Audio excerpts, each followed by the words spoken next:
Hello everyone, स्वागत करता हूं आपका हमारे इस channel civil services with Nilesh पे।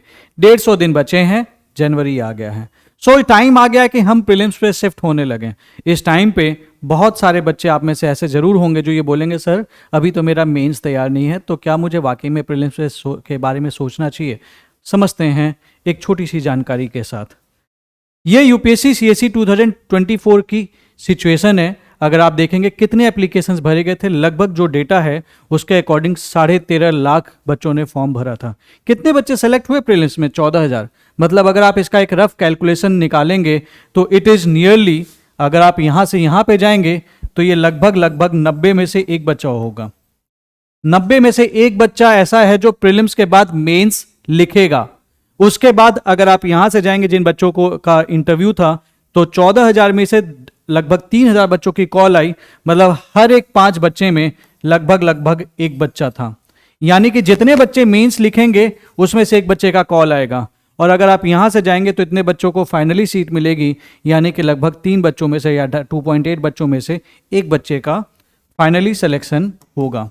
तो आप एक चीज देख पा रहे हैं कि कई सारे बच्चे ऐसे ना जो इस रेस की तैयारी करते रहते हैं, इस रेस की तैयारी करते हैं, लेकिन इस रेस की तैयारी करते ही नहीं, या फिर इस रेस को इतनी कम इंपॉर्टेंस दे देते हैं कि वो कब रेस से बाहर हो जाते हैं ये पता भी नहीं चलता। और वैसे भी यार, मेंस की आपकी तैयारी कितनी भी अच्छी हो, अगर आप प्री क्वालिफाई नहीं करोगे तो मेंस में आप पहुंचोगे ही नहीं। दूसरी बात, अगर आप प्री क्वालिफाई कर लिए और अगर भगवान ना करे कि आपका मेंस उतना अच्छा नहीं भी तैयार है, तो भी आपके पास चांसेस होंगे कि आप जाके इंप्रूवमेंट करके एक अच्छी रैंक लेके आओ, जैसे सिमीकरण मैम लेके आई थी। So it's time for you to understand कि सबसे ज्यादा जो कंपटीशन है वो प्रीलिम्स में है। और एक और रीजन भी है, प्रीलिम्स का सिलेबस वेग है, मेंस का सिलेबस वेग नहीं है। वहां पे मेंशन्ड है वर्ड बाय वर्ड। प्रीलिम्स में क्या लिखा है? History of India, geography of India. अब उसमें इतना कुछ आ जाता है कि आपको या तो सब कुछ पढ़ लो या तो कुछ भी मत पढ़ो। तो इस चीज के लिए आपको समझना पड़ेगा कि अब आपको ये देखना है कि आपको क्या इस 90 बच्चों में से ही रह के निकल जाना है, या फिर उस एक बच्चे में रहना है जिसने फाइनली क्वालिफाई किया। तो मेरे दोस्त, इस टाइम पे प्रीलिम्स को अब सीरियसली लेना शुरू कर दीजिए। और प्रीलिम्स को सीरियसली लेने के साथ साथ कुछ चीजें आपको ध्यान में रखनी पड़ेंगी कि आपको सही तरीके से प्लानिंग करनी पड़ेगी। प्लानिंग कैसी? ये प्लानिंग में आप इन चीज़ों को जरूर कॉर्पोरेट कर लेना। पहली चीज़, you will have to read 2 subjects at a time. बहुत सारे बच्चे ऐसा करते हैं कि वो 2 सब्जेक्ट्स को नहीं पढ़ते। वो बोलते हैं हम एक सब्जेक्ट उठाएंगे, पूरा हिस्ट्री दिन भर पढ़ते रहेंगे, but that leads to the monotony. आप बोर हो जाते हैं और आपकी स्पीड कब स्लो हो जाती है पता ही नहीं चलता। उससे अच्छा हम उठाए 2 सब्जेक्ट, 20 दिन में 2 सब्जेक्ट खत्म करेंगे, तब भी इफेक्टिवली आप उतना ही कवर करेंगे, लेकिन आप उससे बेहतर करेंगे। दूसरी बात, आपको करंट अफेयर्स करना है एंड साथ ही साथ सी सेट करते रहना है। इसके बाद जो टाइम बचता है मेंस के लिए कर सकते हैं। इसका मतलब ये नहीं है कि आपको सारा दिन रात प्रीलिम्स के जीएस के सब्जेक्ट्स पढ़ते रहना है। आप अपना टाइम बांट लीजिए कि 1.5 घंटा इसको पढ़ूंगा, 1.5 घंटा इसको पढ़ूंगा, 1 घंटा करंट अफेयर्स, 1 घंटा सी सेट। अगर आप इस तरह से अपना टाइम बांट लोगे, 6-7 घंटे के भी से अगर आप प्रीलिम्स को देने लगोगे ना, तो आपका प्रीलिम्स आते आते टाइम पे बहुत ज्यादा आपको कॉन्फिडेंस आने लगेगा। क्योंकि कई सारे बच्चे क्या करते हैं ना, मार्च में स्टार्ट करेंगे, अप्रैल में स्टार्ट करेंगे, बट उस टाइम पे चूंकि टाइम कम होता है तो हाथ पैर फूलने लगता है, मन नहीं करता पढ़ने का। ऐसे केस में आप उस टाइम पे इफेक्टिवली पढ़ नहीं पाते हो। इफेक्टिवली पढ़ने के लिए आपके पास वक्त का होना जरूरी है, ताकि आपके दिमाग में बना रहे कि भैया मेरे पास अभी वक्त है, मैं पढ़ सकता हूं। It is important. दूसरी बात, आपको एक सही सीक्वेंस लेने की जरूरत है। और सही सीक्वेंस से मेरा मतलब ये है कि इस टाइम पे ये मत करना है कि हिस्ट्री उठा के पढ़ने लगे, ज्योग्राफी उठा के पढ़ने, मेडिवल इंडिया पढ़ेंगे पहले। नहीं, सिलेबस उठाइए एंड उसके बाद पीवाईक्यू उठाइए, उसके ट्रेंड देखिए, तो आपको ये बात पता चलेगी कि इस टाइम पे polity, economy, environment, science and tech, इससे ज्यादा सवाल पूछ रहा है। सबसे बड़ा सिलेबस की अगर बात करें तो इकोनॉमिक्स, ज्योग्राफी एंड हिस्ट्री का सिलेबस बहुत बड़ा है, एंड उसमें सबसे जो लीस्ट इंपॉर्टेंट है वो है हिस्ट्री। लेकिन हिस्ट्री ही सबसे ज्यादा लोगों को डराती है, लेकिन उसके क्वेश्चंस या तो हो नहीं पाते, और हो भी पाते तो बहुत कम हो पाते। तो यार उसको लास्ट में पढ़ लेंगे, पहले हम पॉलिटी पढ़ लेते हैं जहां पे हम कम पढ़ के ज्यादा अच्छे मार्क्स ला सकते हैं। तो आपको सीक्वेंस का भी ध्यान रखना पड़ेगा कि आपका जो सीक्वेंस है वो इमोशंस बेस्ड नहीं है, वो एविडेंस बेस्ड है, जिस टाइप के सवाल वो पूछ रहा है। तीसरी चीज, आप फरवरी तक इसका इंटीग्रेशन कर सकते हैं। जिस टाइम पे आप प्री के लिए पढ़ रहे हैं आप मेंस का भी पढ़ सकते हैं, लेकिन थोड़ा सा यहाँ पे ध्यान रखना। लाइक अगर आप लेट से हिस्ट्री पढ़ रहे हो या फिर इकोनॉमिक्स पढ़ रहे हो, तो इकोनॉमिक्स पढ़ते हो मेंस का जो इकोनॉमिक्स का कॉमन सिलेबस है उसे साथ में पढ़ लेना।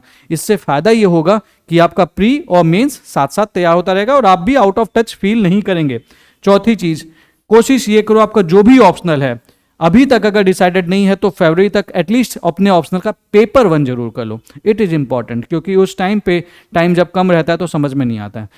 अब अगर अभी तक आपने ऑप्शनल कोई चूज नहीं किया है तो take the very small optional. बड़े बड़े ऑप्शनल मैथमेटिक्स जैसे लेने की कोशिश मत करना, छोटे ऑप्शनल लेना, जैसे सोशियोलॉजी हो गया, फिलोसफी हो गया, एंथ्रोपोलॉजी हो गया, इस टाइप के ऑप्शनल आप ले सकते हैं। And third and finally you will have to start reserving Sunday for the test. जैसे ही आप 1-2 सब्जेक्ट फिनिश कर लें अपना संडे प्रैक्टिस के लिए रिजर्व कर दीजिए। आपको अपनी प्लानिंग में ये चीज़ इनकॉर्पोरेट अगर आप कर लेंगे, बिलीव मी आपकी जो तैयारी होगी वो दूसरों से बहुत अच्छी होगी। अब ये प्लानिंग को एग्जीक्यूट करने के लिए चूंकि सब्जेक्ट्स तो कई सारे हैं तो आपको क्या करना पड़ेगा, चूंकि आपको रिवीजन भी कई सारा करना है तो आपको लिमिटेड सोर्सेज को ही फॉलो करना पड़ेगा। कई सारे बच्चे ऐसे होते हैं ना जो एक सब्जेक्ट के लिए कई सारे रिसोर्सेज फॉलो करते हैं, ऐसे बच्चों का अक्सर सिलेक्शन नहीं होता है। Limited resources multiple revisions can take you to the final selection. और इसके लिए मैं आपको एक रफ प्लान बता रहा हूं, आप इन रिसोर्सेज को फॉलो कर सकते हैं। दिस इज जनरली एग्रीड, सभी के द्वारा ये जनरली एग्रीड रिसोर्सेज हैं और ये आपने भी देख ही रखे होंगे। पॉलिटिकल लक्ष्मीकांत एक बुक काफी है, 10 किताबें पढ़ने की जरूरत नहीं है। उसके बाद सिर्फ प्रीवियस क्वेश्चंस और उसके बाद सिर्फ प्रैक्टिस। कुछ कमी होगी तो आपका टेस्ट पेपर किस लिए बना है, वो उसको पूरा करेगा। इन्वायरमेंट या तो शंकर आईएएस या तो पीएमएफ आईएएस, यही 2 किताबें चलती हैं, इन्हीं 2 किताबों में कोई एक करनी है। साइंस एंड टेक पीटी 365 2 साल की, क्योंकि साइंस एंड टेक के जो क्वेश्चंस हैं ये देखा गया है कि वो 2 साल तक भी पूछ लेते हैं। तो इसके लिए आप पीटी 365 2 साल की एक तो आएगी और एक ऑलरेडी आ चुकी होगी, बाकी जो आपकी मंथली आप कर रहे हैं वो तो आप कर ही रहे हैं। इकोनॉमी के लिए मुन्नाल सर अगेन इस टाइम पे भी एवरीबडी एग्री दैट कि उनका जो सोर्स है इट इज़ वेरी कॉम्प्रिहेंसिव। तो मृणाल सर अगर आपने कर रखा है तो कुछ और करने की जरूरत नहीं है। यहाँ पे मैं बता दूं अगर आप में मृणाल सर का कर रखा है and the thing is that 1100-1200 पन्ने देख के रिवाइज करने का मन नहीं करता, तो शॉर्ट नोट्स हमने ऑलरेडी 150 पन्ने के बना के दे रखे हैं, आप उसको रिवाइज कर लीजिए। आपका जितना बेसिक्स की रिक्वायरमेंट है वो वहीं से पूरा हो जाएगा। वो ऑलरेडी शेयर किया जा चुका है टेलीग्राम चैनल पे, civil UPSC prelims with Nilesh. उसके बाद ज्योग्राफी के लिए आपको 6 to 12 एनसीईआरटी पढ़नी है। अब यहाँ पे कुछ बच्चे बोलते हैं हम तो 11-12 ही पढ़ेंगे। मैं आपको कई क्वेश्चंस अगर आप सही से एनालाइज करेंगे तो आपको 10th के एनसीईआरटी में मिलेगा, 6th के एनसीईआरटी में मिलेगा, 7th के एनसीईआरटी में मिलेगा, आपको 11-12 में नहीं मिलेगा। इनफैक्ट मेंस में भी वो छोटी क्लास के चैप्टर्स में से सवाल पूछते हैं। एक एग्जांपल लेके बताता हूँ। एक क्वेश्चन आया था what are the types of the primary rocks, ये मेंस का सवाल है। ये क्लास 7th के चैप्टर 3 में दिया हुआ था, 11-12 वाली में नहीं दिया होता। And that is why I always advocate 6 से 12 तक पढ़ना है। उसके बाद एंशिएंट इंडिया के लिए एक किताब ओल्ड एनसीईआरटी, मेडिवल के लिए एक किताब ओल्ड एनसीईआरटी, मॉडर्न के लिए एक किताब Spectrum and then art and culture.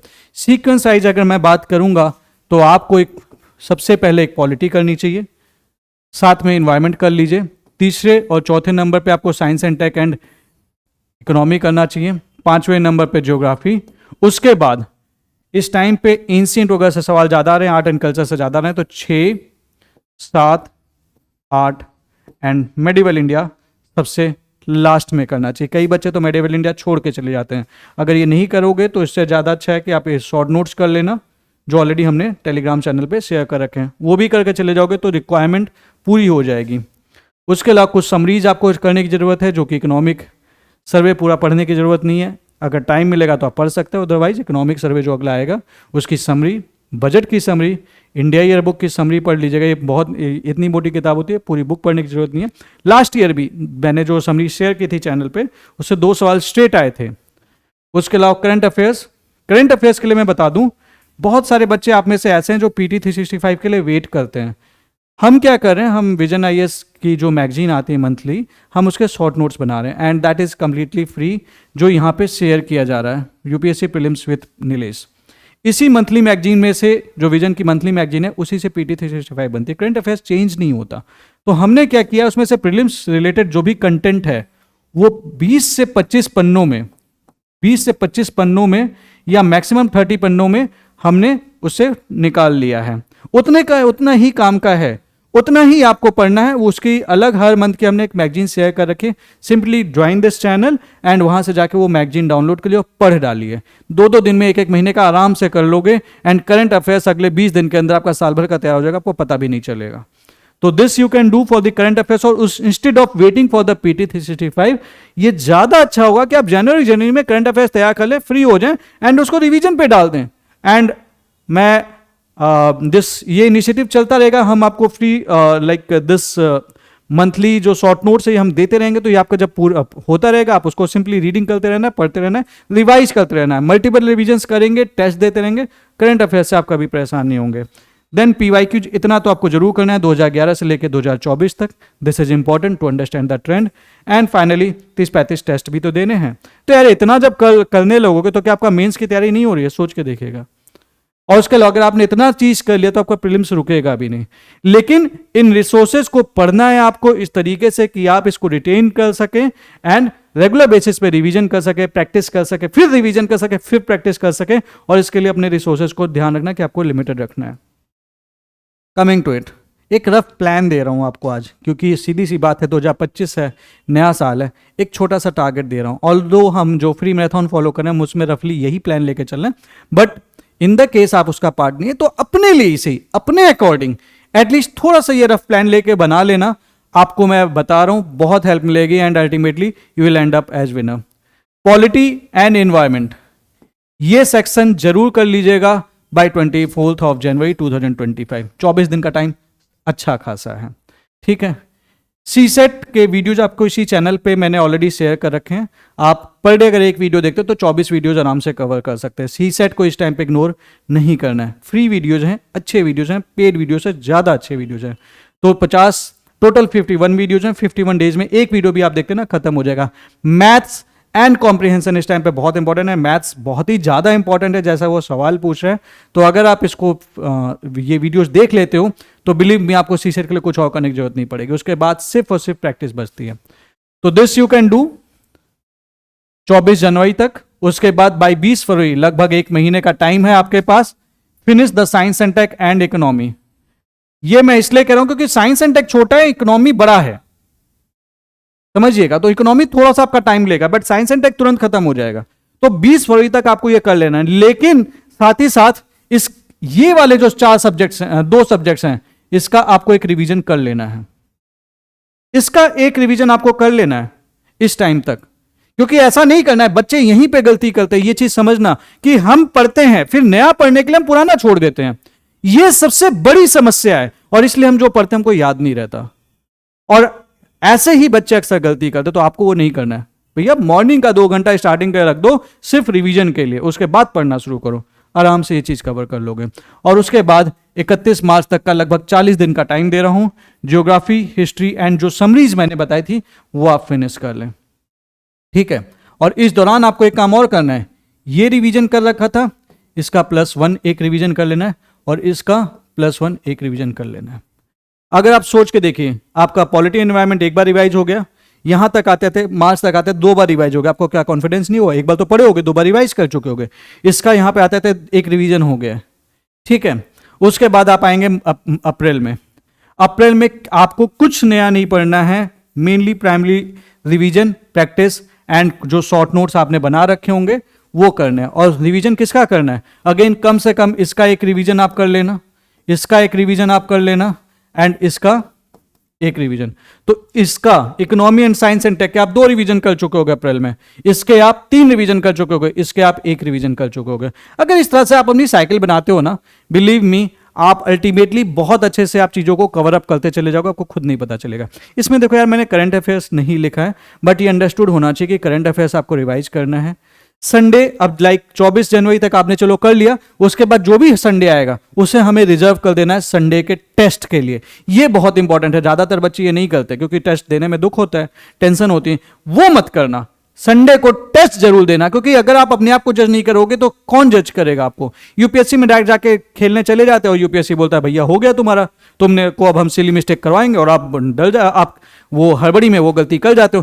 Test आपको बताता है कि आपको किस तरीके की गलती नहीं करनी है। एंड जब आप इन सब्जेक्ट्स को पढ़ दोगे उस दौरान इनके PYQs कर लेना, बहुत सिंपल है। उसके बाद मई 2025 में आपको कम से कम इन सारी चीजों के 2 रिविजन्स करने हैं, और कुछ भी नया नहीं पढ़ना, आपको ये भी ध्यान रखना है, कुछ भी नया नहीं पढ़ना है में, और you have to give the test at every 4th day, ये भी ध्यान रखना है। अच्छा, ये जो टेस्ट दे रहे हो ना, इसको भी अपनी रिवीजन साइकिल में डालना है। ये नहीं करना कि टेस्ट दिया तो भूल गए, और अपनी गलतियों को तो जरूर से ही रिवाइज कर लेना। याद रखिएगा, जब आप टेस्ट दे रहे होगे तो जिस टाइप के क्वेश्चंस आप गलत करो उसको स्पेशली अलग से मार्क करना। उस टेस्ट को रिवाइज करते वक्त अपनी गलतियों को रिवाइज करना, क्योंकि जो सवाल आप यहां पे सही कर रहे होगे ना, वो आप वहां पे भी सही करके आओगे, और जो सवाल आप यहां गलत करोगे वो सवाल ही वो आपको वहां पे कंफ्यूज करेगा, और वही सवाल में आपके चांसेस होंगे कि आप गलत करोगे। तो उन क्वेश्चंस को स्पेशली मार्क कर लेना और अपनी मिस्टेक्स को जरूर अच्छे से रिवाइज करते रहना। और अगर आपने ब्रीफली ये रफ प्लान फॉलो कर लिया, believe me, nothing is going to stop you from the selection, और प्रीलिम्स क्वालिफाई करने से कोई नहीं रोक पाएगा।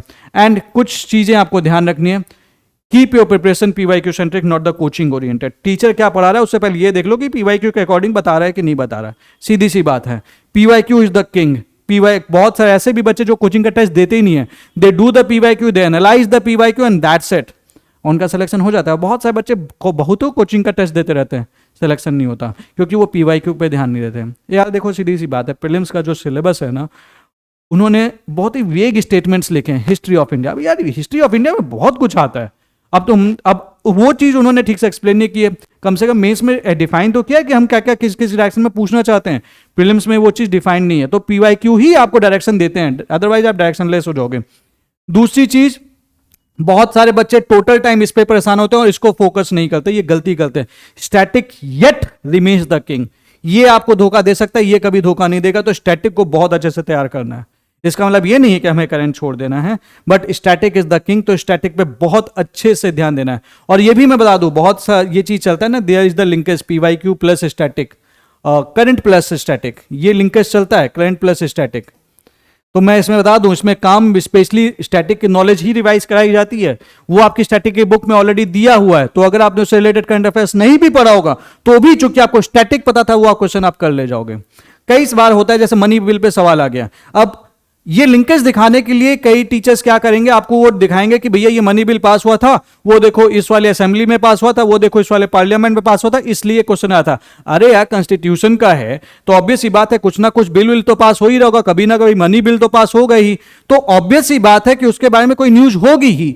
But the thing is that वो आपके लक्ष्मीकांत में भी दिया होगा, इसलिए आपको अपना स्टैटिक नहीं छोड़ना है। इसका मतलब ये नहीं है कि आप उस बात को इग्नोर कर दें, बट स्पेशली आपको ये ध्यान रखना है कि स्टैटिक पे आपको अपनी पकड़ बहुत ही मजबूत रखनी है। एंड इसके बाद you have to make sure that you keep on revising, क्योंकि रिवीजन सेंट्रिक अगर प्रिपरेशन करेंगे ना, तो आपके सिलेक्शन के चांसेस बढ़ जाएंगे। बहुत सारे बच्चे ऐसा करते हैं, they are preparing, you can say the book oriented पढ़ाई करते हैं। बुक ओरिएंटेड का मतलब है कि मल्टीपल बुक्स वो पढ़ते हैं, नहीं, एक किताब, multiple revision, that is the key. And believe me, अगर आप इस स्ट्रेटेजी को 2025 में फॉलो कर लेते हो, nothing is going to stop you from the final selection for the prelims. So try करके देखो यार, नया साल आ रहा है, it's time for you to fight back. Believe me, अगर आप लड़ते हो और जी जान से तैयारी करते हो, तो आपका सिलेक्शन कोई नहीं रोक पाएगा। एंड मैं बता दूं, हर साल होता है, नया साल आता है, हम सोचते हैं कि यार मैंने गलतियां कर दी, 2024 में ये कर दिया, अब 2023 में 24 जब स्टार्ट होगा तो आपने ये सोचा होगा कि यार 2024 में स्टार्ट हो रहा है ना, तो मैं ये गलती नहीं करूंगा। आपने से बहुत सारे लोगों ने सोचा होगा, ट्रस्ट मी, लेकिन उसके बाद एक हफ्ते बाद आपने वो गलतियां करनी शुरू कर दी होंगी। लेकिन फिर से लाइफ है, आपको मौका देती है, तो फिर से लाइफ एक मौका दे रही है कि यार 2025 से stop doing all the things जो चीज आपको आपके फोकस से दूर करती है, और वो 2025 ही है जो आपको फाइनल सिलेक्शन देना चाहिए।